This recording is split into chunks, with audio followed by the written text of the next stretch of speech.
नमस्कार साथियों, मैं हूं अभिनय यादव। स्वागत है आपका मेरे YouTube चैनल अभिन यूपी कॉप में। आज मैं आपके लिए खुशखबरी लेके आया हूं कि आरआरबी ग्रुप डी में 32,000 वैकेंसी आ गई है रेलवे में। रेलवे ग्रुप डी में जिसे लेवल 1 कहते हैं, लेवल 1 की 32,000 लगभग वैकेंसी आ गई है।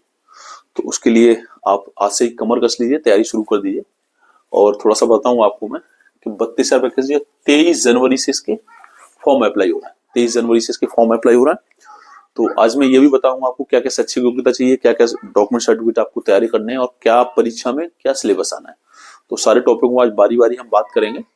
और उससे पहले अगर आप मेरे चैनल पर पहली बार आए तो प्लीज चैनल को सब्सक्राइब कर लीजिए। मैं इसी तरह की सूचनाएं आपको देता रहूंगा और आगामी इस प्रक्रिया के बारे में आपको बताता रहूंगा। तो प्लीज अगर चैनल पर नए हैं तो प्लीज सब्सक्राइब कर लीजिएगा। तो आज हम बात करेंगे। तो 32,000 वैकेंसी आई है, इसका भी नोटिस आया है 25 दिसंबर से 3 जनवरी वाले संस्करण में। भारत रोजगार समाचार, उसमें इसका विज्ञापन आया है। इसमें 32,000 वैकेंसी है। आयु सीमा की अगर हम बात करें, एज लिमिट की, एज का इसमें थोड़ा ठीक ठाक रिलैक्सेशन दिया गया है। एज पहले तो एज लिमिट ही इसकी सही थी, 18 साल से 36 साल इसमें आपकी एज रखी गई है। तो 18 से 36 आपको जनरल के लिए एज रखी गई है। अगर आप ओबीसी कैटेगरी से हैं, आप आरक्षण का लाभ ले रहे हैं, तो आपको 3 साल का रिलैक्सेशन मिल रहा है। अगर आप SC ST से हैं तब आपको 5 साल का छूट मिल रहा है। ठीक है, तो आप अगर ओबीसी से हैं तो आप 36 और 3 39 साल, 18 से 39 साल के बीच आपकी एज होनी चाहिए। और अगर आप SC ST से हैं तब आपको 36 और 5 41 साल, यानी 18 से 41 साल तक की आपकी एज होनी चाहिए। तो एज की कोई प्रॉब्लम नहीं है। मैक्सिमम लोग इसकी, अब जितने पिछली भर्तियों छूट गए, कहीं ना कहीं सरकारी नौकरी का सपना था उनका, तो छूट गए और 40-41 साल तक की भी एज है SC वाले, तो वो लोग अप्लाई कर सकते हैं। उसके बाद शैक्षिक योग्यता की बात करिए तो शैक्षिक योग्यता केवल 10th पास आप अगर हैं तब भी आप इसके लिए एलिजिबल हैं। अगर 10th पास इसमें मिनिमम सच, और 10th पास के अलावा अगर आप ITI हैं तब भी आप इसमें डाल सकते हैं, वो ITI कुछ अलग वैकेंसी है। तो अगर आप 10th पास हैं तब भी आप डाल सकते हैं फॉर्म, और अगर 10th प्लस ITI है तब भी आप फॉर्म भर सकते हैं। तो ये दोनों कुछ वैकेंसी ITI होने पे ही उनमें अप्लाई कर सकते हैं, आप कुछ वैकेंसी इसमें केवल 10th पास है। अब थोड़े से हम बात करेंगे कि क्वेश्चन कितने आएंगे, किसके सब्जेक्ट। उसके बाद हम डॉक्यूमेंट की बात करेंगे, डॉक्यूमेंट की हम बाद में बात करेंगे। तो एक बार हम सब्जेक्ट की बात करेंगे, परीक्षा में किस तरह के कौन कौन से सब्जेक्ट आने, कितने कितने क्वेश्चन आने और क्या नेगेटिव मार्किंग भी है। तो सामान्य ज्ञान के इसमें 25 क्वेश्चन आएंगे, सामान्य विज्ञान गणित के इसमें आपके 25 क्वेश्चन आएंगे, रीजनिंग के आपके इसमें 30 क्वेश्चन आने हैं, और सामान्य जागरूकता के इसमें आपके 20 क्वेश्चन आने हैं।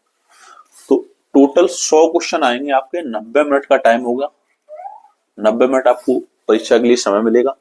और नेगेटिव मार्किंग 1/3 रहेगी इसमें, 1/3 नेगेटिव मार्किंग। इस पर विशेष ध्यान देना है। तो अपनी तैयारी अच्छी रखिएगा, नेगेटिव मार्किंग ठीक ठाक, आप गलत क्वेश्चन करेंगे तो कट जाएंगे।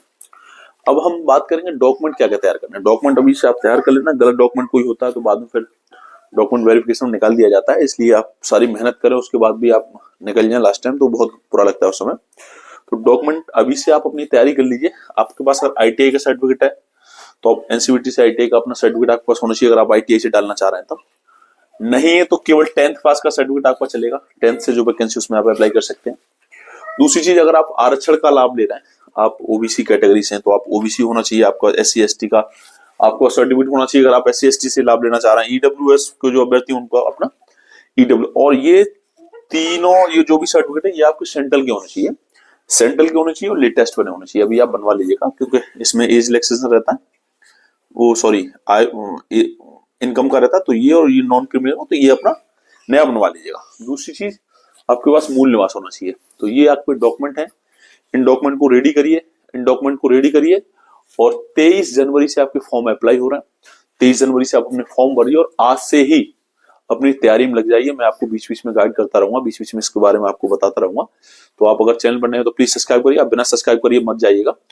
और इसके बाद हम तैयारी आज ये तय कर लें। आप अगर आप तय कर लेंगे ना, मैंने ये देखा है सरकारी नौकरी तभी आदमी की लगती है, तभी लड़के की लगती है जो भी तैयारी कर रहा होता है। जब तक अगर ऐसे तैयारी कर रहा है ना, नॉर्मली बस तैयारी चल रही है, तब तक नहीं लगेगी।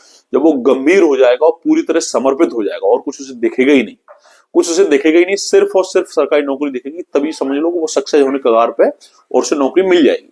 आप अपने आसपास देख लेना, जो लोग नौकरी लग रहे हैं वो कहीं ना कहीं उसमें समर्पित हो गए होंगे। कुछ उन्हें दिखाई नहीं दे रहा होगा लास्ट टाइम जब वो भर्ती हुए होंगे, उस समय उन्हें कुछ नहीं दिखाई देता है।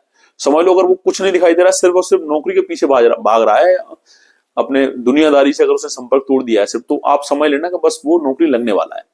तो अगर आप भी ऐसे ही अगर करना चाह रहे हैं, अगर आपको भी सरकारी नौकरी चाहिए, तो सारी फालतू की चीजों से दिमाग हटा के लग जाइए 5-6 महीने तैयारी पे, और अगर दिल से जी जान से अगर तैयारी करेंगे तो आप 100% सफल होंगे। ये मेरा विश्वास आपके साथ है, मेरी शुभकामनाएं आपके साथ हैं। तो अन्य अगर कोई क्वेरी अगर मुझसे आपको पूछताछ करनी है, किसी बारे में जानकारी लें, तो मैं अपना डिस्क्रिप्शन में अपना इंस्टाग्राम का और फेसबुक का लिंक दे रहा हूँ, तो आप वहां फॉलो करके मुझसे सीधा मैसेंजर पर बात कर सकते हैं। जो भी आप पूछेंगे मैं उसका जवाब दूंगा। इसके अलावा पुलिस की भर्ती संबंध भी अगर कोई जानकारी चाहिए तो आप वहां मुझसे पूछ सकते हैं।